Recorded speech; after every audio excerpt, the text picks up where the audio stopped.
Welcome to An Honorable Profession, a podcast giving America hope since 2018. I'm Ryan Coonerty. Along with Debbie Cox Bultan of the New Deal, I'm lucky enough to be your co-host.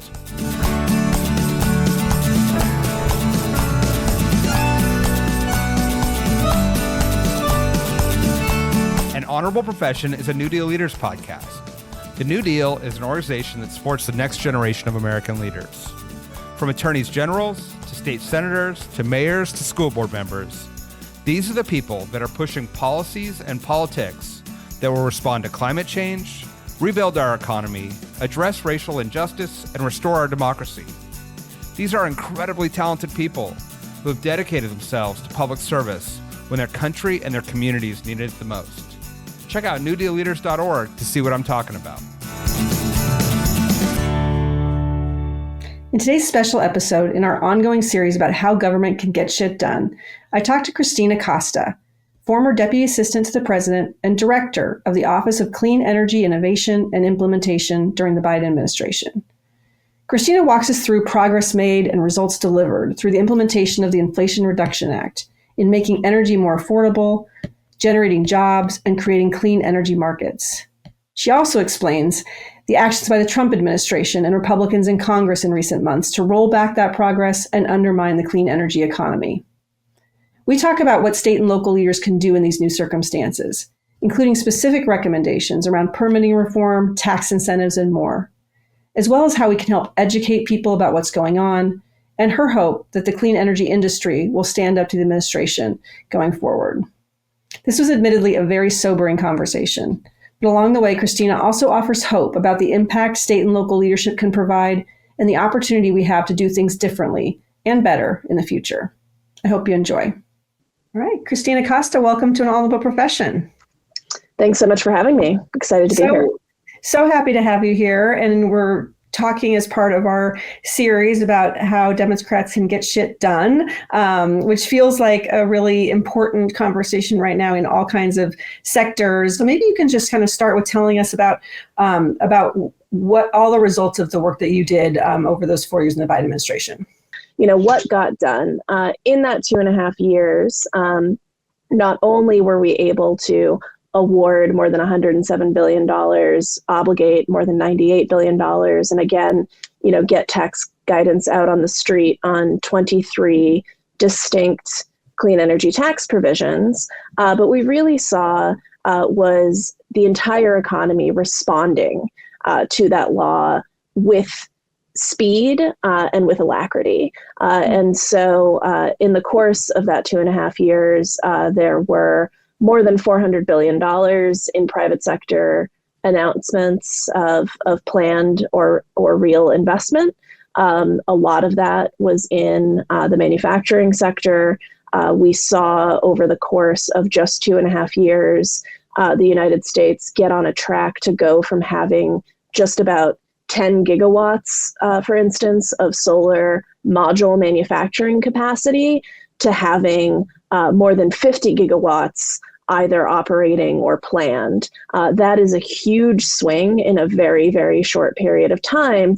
And if those investments were able to all maintain the course and come online, and if investment in the power sector was going to continue at the pace that it was starting to reach in the 2.5 years that we had the Inflation Reduction Act on the books, that would mean that in theory, the United States would have been able to start meeting its full annual demand for new solar installations from domestically produced modules. And that is just like a huge change considering where we were coming from.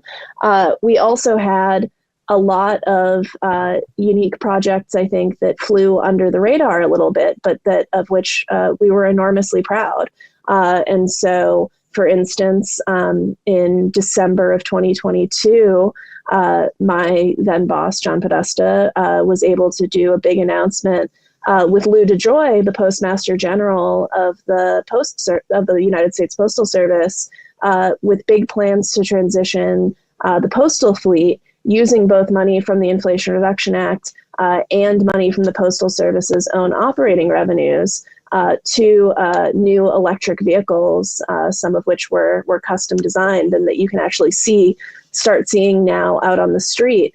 And not only are these vehicles obviously more cost effective to run than the old trucks, which have been on the street since the early 1980s, they have some modern conveniences like air conditioning and airbags, which the current fleet of trucks, the old fleet of trucks, did not have.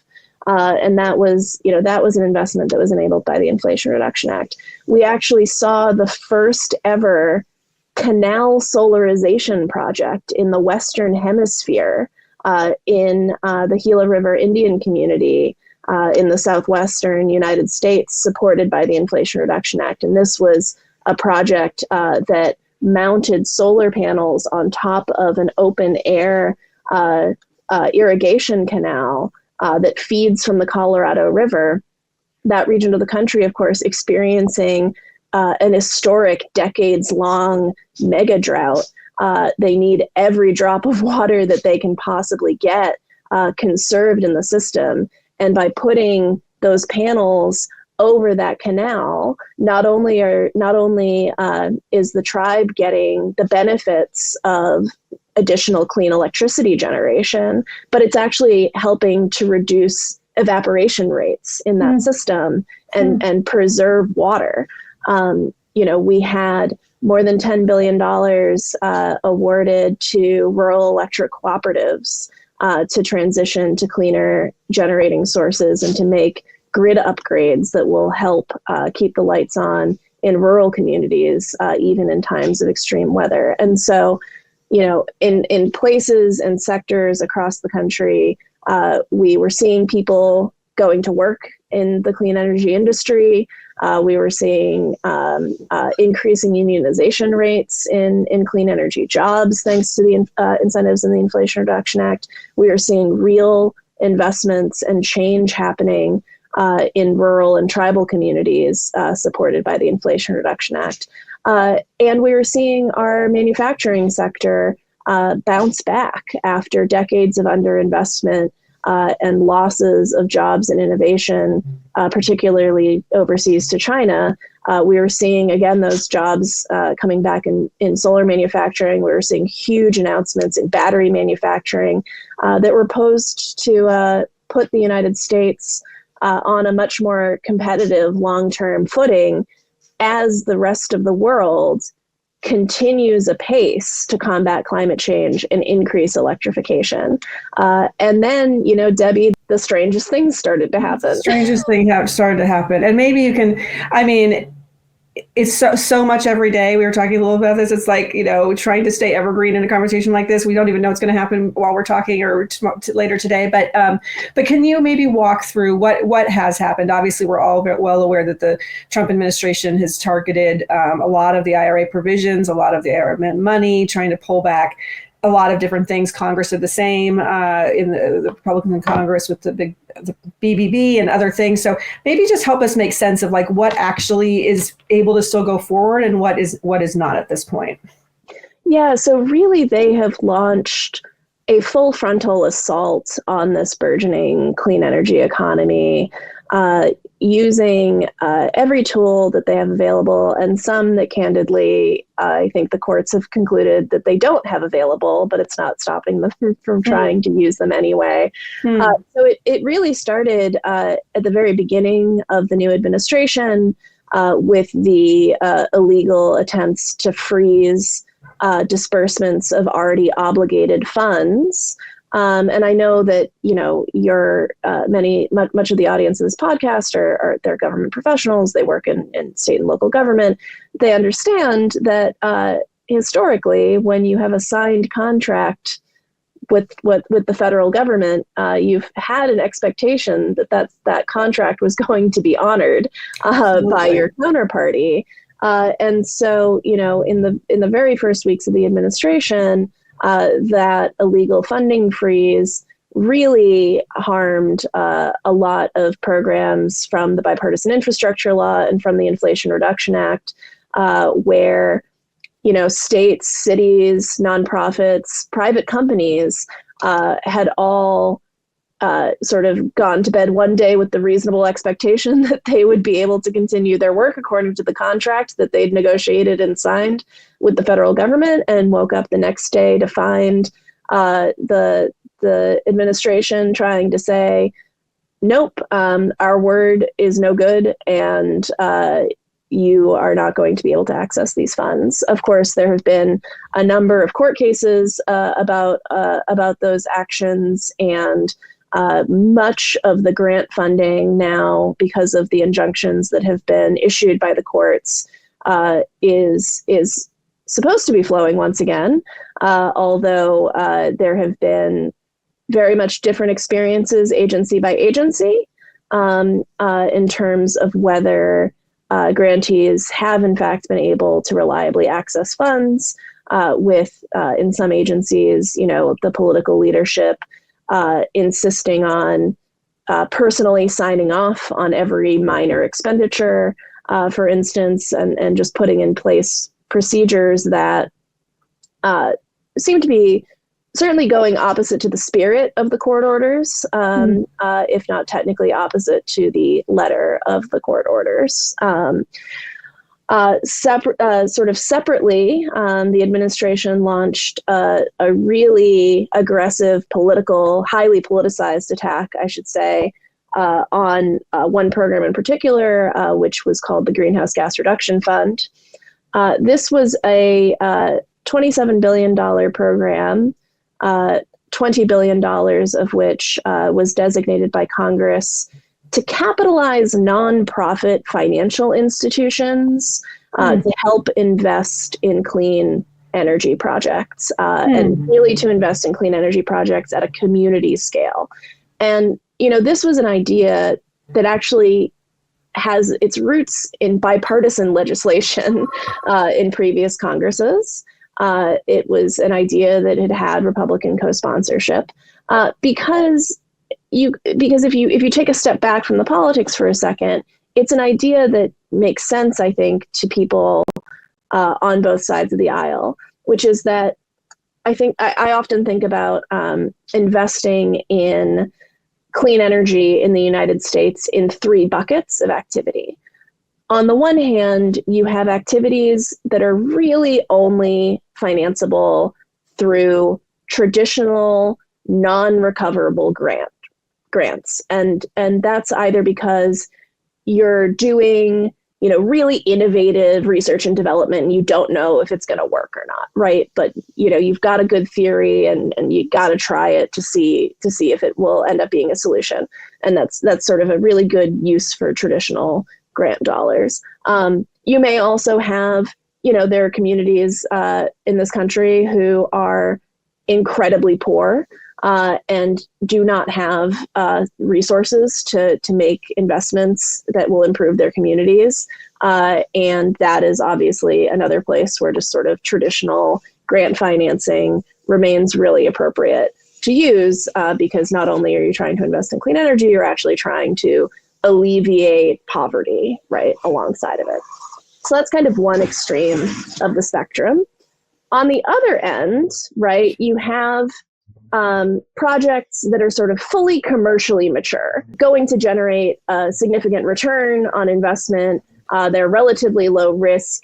They sort of meet they're big dollars usually, and they meet kind of the profile and the criteria of what traditional commercial banks and investors like to do in the infrastructure space.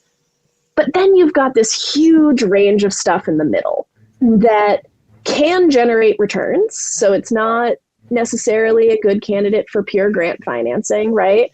But maybe the project is too small dollar, or the partner is maybe a little bit higher risk. Maybe their credit rating isn't that great, whether it's, an individual family or a small business or a city or what have you.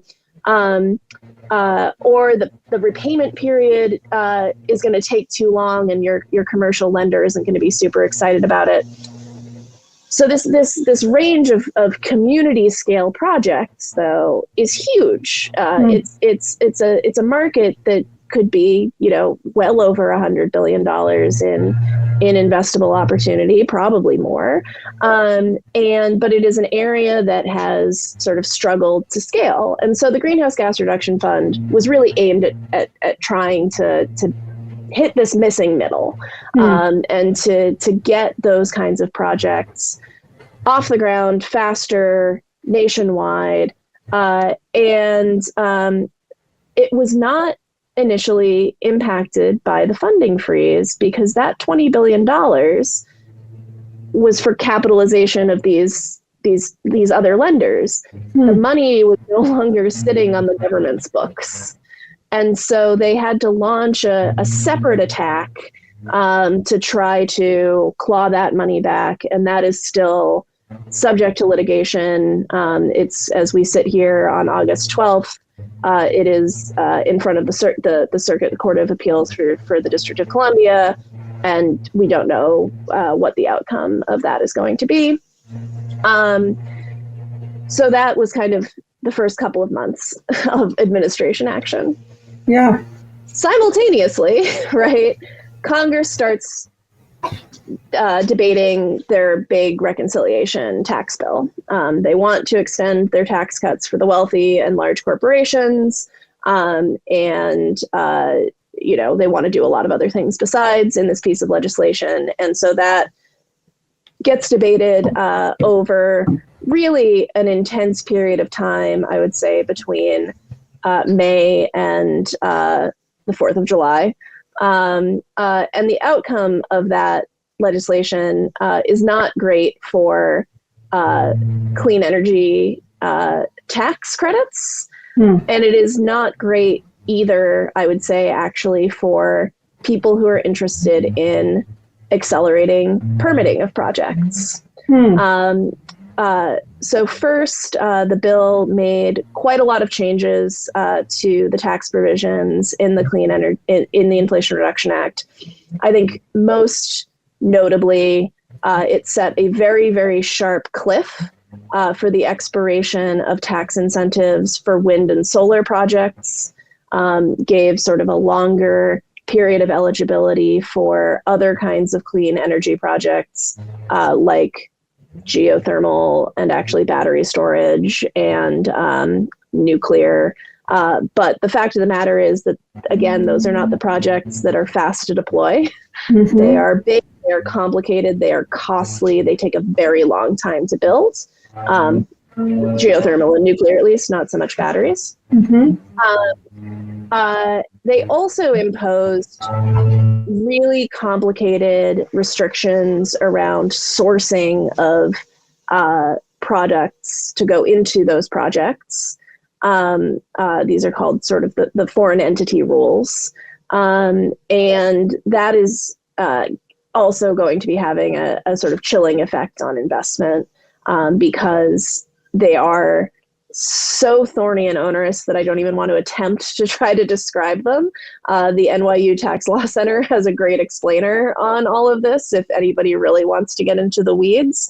But basically, projects are going to have to pass a dozen different tests to ensure that they are eligible that did not previously exist, and some of which request essentially certification of information that is not commonly available in the course of ordinary business practices. And so what you're going to see is just fewer projects getting built, both because of the expiration, the premature expiration of the credits themselves, but also because the compliance burden is going to be enormous, especially on smaller entities who may not have the capacity or the expertise or the money to figure out how to comply with all of these rules. I do want to just ask one other question, then I want to pivot into where we go from here. But the tariffs also, I assume, or you're talking a lot about costs, so I assume the tariffs also play into how to build things and make it harder. And what are you seeing on that front? Yeah, the tariffs absolutely are making it harder across the board. I'd say that the most immediate impacts have been on the manufacturing sector, actually, as and not just in the clean energy space, right, where There are any number of often relatively minor components that if you go back to Econ 101 and the idea of comparative advantage, right? There's really no reason for the United States to produce its own like nuts and bolts and screws and wires and small little doodads that go into all kinds of finished products that it still may make economic sense to have that require sort of more skilled labor that make more sense to manufacture in the United States. And so you've certainly seen rising costs there in the auto sector, in the power sector, in the manufacturing sectors, I think across the board. Obviously, for any project developers that were planning to import a lot of solar components in particular, that adds to their costs. I think you're also seeing some impacts on grid batteries on imports there that are again adding costs to these projects. I think like the sourcing of a lot of the stuff that would be going into clean energy projects is actually often more diverse than people expect, right? Like for wind projects in particular, you get a lot of those components are either made domestically or you're actually getting them from Europe, particularly for offshore wind. So it's not as sort of one-to-one anti-China as I think a lot of folks assume. There is a huge overhang. Like I'm not trying to pretend that there isn't. But it is, it is definitely adding costs. It is definitely adding uncertainty. Once again, the folks who are going to have the hardest time navigating that uncertainty are going to be your smaller players and your smaller developers who don't have huge or your nonprofit developers, right? Who don't have huge balance sheets where they can either try to stockpile a lot of material or sign advance contracts or, price in a certain amount of risk that things will continue to change. They kind of need to know the price that they're going to pay within a reasonable band of uncertainty to know whether they can justify financing building a project or not. And they're the ones who are already having the hardest time and are going to have the hardest time going forward. Is once again, you're in that kind of middle chunk where either you're doing kind of nonprofit community financing, or you have small business installers, right? Who are doing smaller projects, and they are really already hurting a lot. So you know, one of the effects of the reconciliation bill, not only does it prematurely sunset the wind and solar credits for businesses, it takes away the tax credits for homeowners to put solar and storage on their own property or to make energy efficiency improvements in their property. That goes away December 31st of this year of 2025. It was supposed to extend into the 2030s.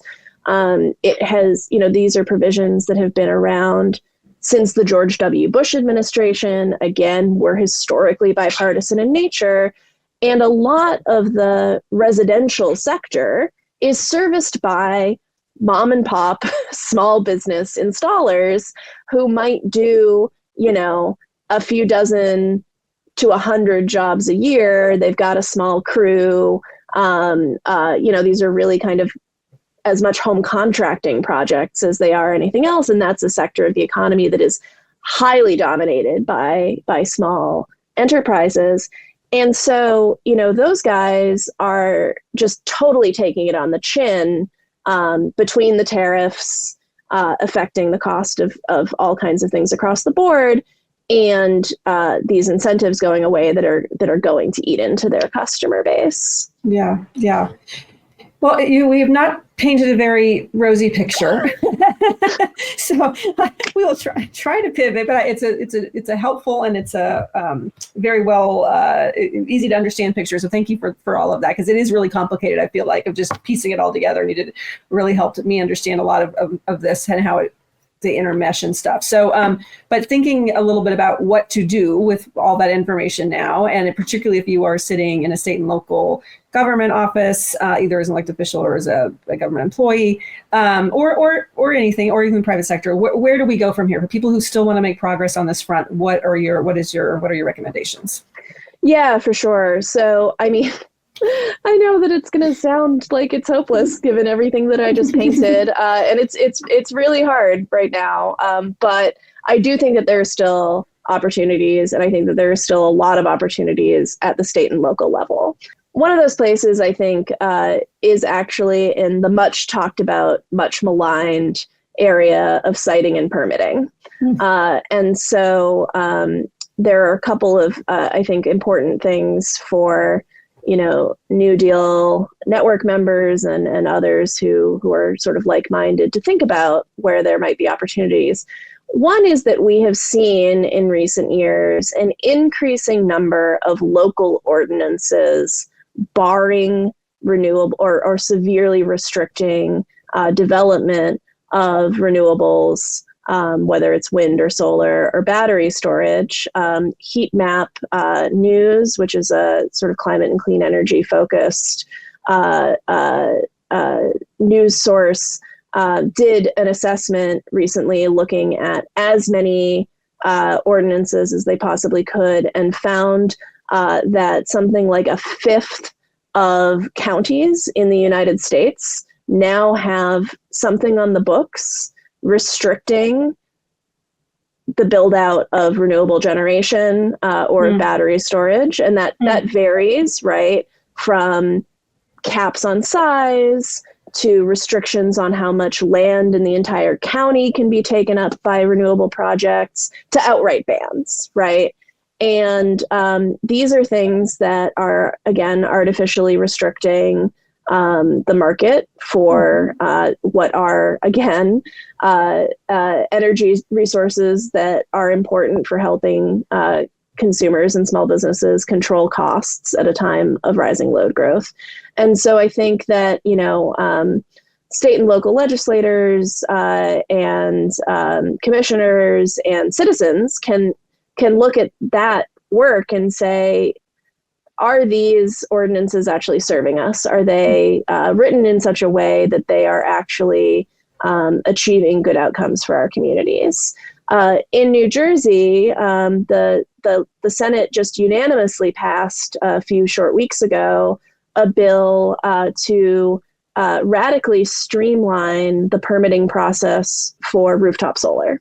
And to take down in number and complexity sort of the number of steps that homeowners would need to take in order to, again, put these systems on their own homes. I think, there has been a backlash over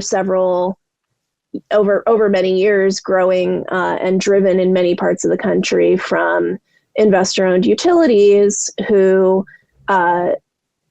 started to get a little resistant to incorporating all of this distributed solar into their grid because in cutting consumers' energy bills, it was also reducing their revenues, right? And they needed those revenues for other kinds of investments.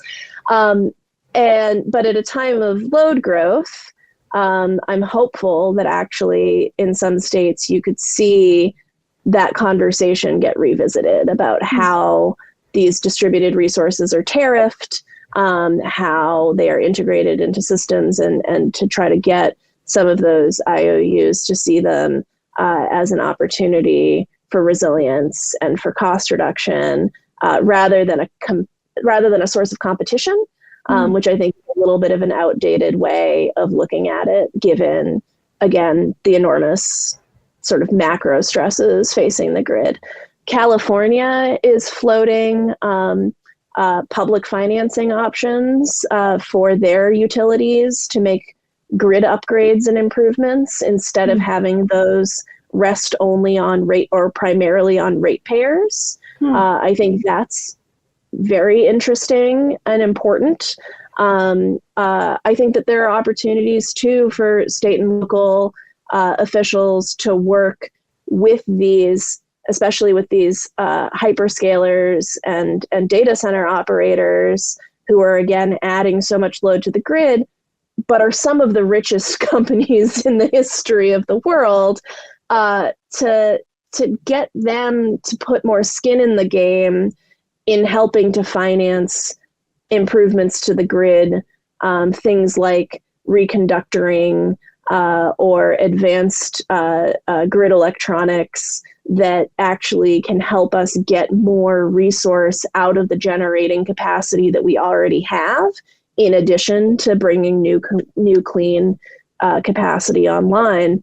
And so there's kind of this range of things that you can do, from, again, looking hard at your siting and permitting restrictions or incentives, right, at the state or local level, to looking at different financing approaches for your utilities, to, partnering with the entities that are bringing the biggest chunks of new load onto the grid, the new demand onto the grid, to see if you can't, again, find solutions that can work for everybody.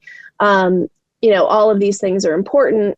None of them, even doing all of them in combination, is not going to counter the sort of macro impact that we all expect from both the reconciliation bill and the aggressive administrative interference that we were seeing in the sector when reconciliation, around when it was passing. The Rhodium Group estimated that we would basically see a 2/3 decline in the amount of new gigawatts of clean electricity that we would otherwise see between now and 2035. I expect they're supposed to have updated numbers, I think, in September on what they expect to see now with everything else happening. And the unfortunate thing is that even with all of those opportunities that I just spelled out, if we have 2/3 fewer gigawatts coming on the grid at a time of load growth, that's just going to translate into higher costs for consumers and families and small businesses.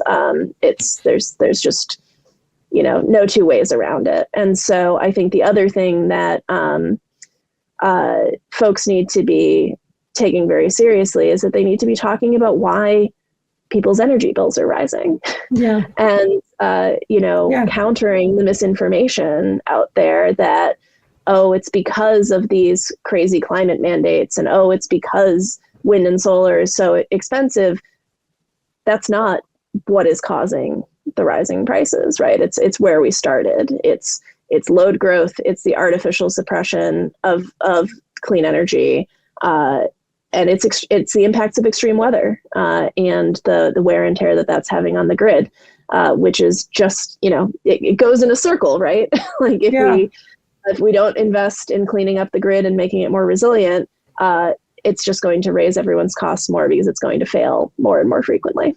Let me finish with just a question about what you're looking at, excuse me, on the horizon. Are we at a pause that a lot of this has been done and there's going to be a little bit of a less focus on this sector, or are you just for people's awareness, what are you keeping on your eye on that other state and local leaders in particular should be watching? Yeah, well, I mean, I don't think that the federal government is going to let up on their attack unless there is sufficient countervailing pressure to prevent them from continuing. We've seen in all kinds of areas that they do tend to back down when people stand up to them. And so I think that that's uncomfortable for this industry, for all industry. In the United States, it's not the kind of way that people want to operate. And I'm sympathetic to that. You don't go into working at a utility or, working for a project developer because you want to be fighting political battles. You do it because you want to be building projects and delivering services to people. But they are doing their damnedest to prevent that from happening. And so I think that there's going to need to be a little bit of a reorientation in how these entities are engaging with the administration and how they're speaking to the public as well about what is going on here. I think the thing that is the real tragedy at the end of the day of all of this is that the rest of the world is not going to follow the United States, the Trump administration's lead here. There is no pullback happening anywhere else in the world in significant investment in electrification and in renewable energy and in emerging clean energy technologies that will matter long term. In fact, other countries are accelerating their efforts because climate change is less politicized. There was I saw one of the ministers in the Australian cabinet said just recently that if you want to live in the modern world, you need to acknowledge climate change and to have plans to deal with it. And that for elected officials in particular who fail to do that, they simply are denying that they live in the year 2025 and instead of in some other previous time. And so the real tragedy for the United States is that we were on a path to reclaim a mantle of leadership in these technologies, to have them be benefiting our communities through direct investment, through good paying jobs, through lower energy prices, and through the kinds of ongoing cycles of innovation and experimentation that, you know, we have seen in many, many other sectors have positioned the United States economy to be globally competitive. And instead, the administration and the Congress have been attempting to throw that into reverse. And I don't know that we'll be able to get back to where we were in terms of that ability to invest and innovate. And my great fear is that we will end up in a place of dependency for energy resource when there was absolutely no reason for us to be in that position. Yeah, well, let us hope that there can be some progress made at the state and local level while this is happening at the federal level. And I really appreciate you giving some very concrete examples of what state and local leaders can be doing right now, even if it's can't mitigate everything, at least it's going to be progress that can continue to be made. So I really appreciate you taking your time, Kristina, with us today to walk us through all that, and look forward to working with you on progress that can be made around the country. Yeah, and that's absolutely right. And I'm sorry for ending us on a bummer note again, but you're absolutely right. And the fact of the matter is that the only way out is through, and we have no choice but to try to make progress wherever we can.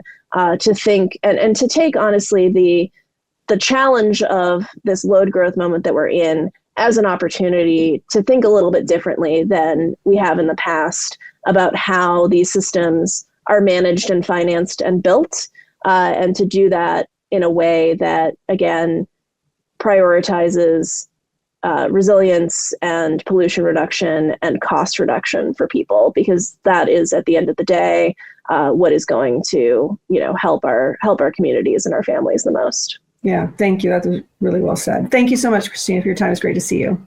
Yeah, you too. Thanks so much. This was very fun. Thanks for having me. Likewise. Take care. An Honorable Profession is a New Deal Leaders podcast.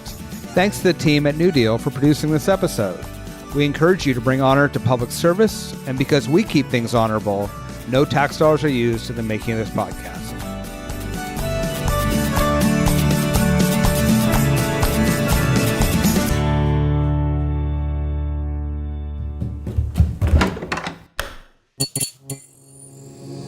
This podcast is part of the Democracy Group.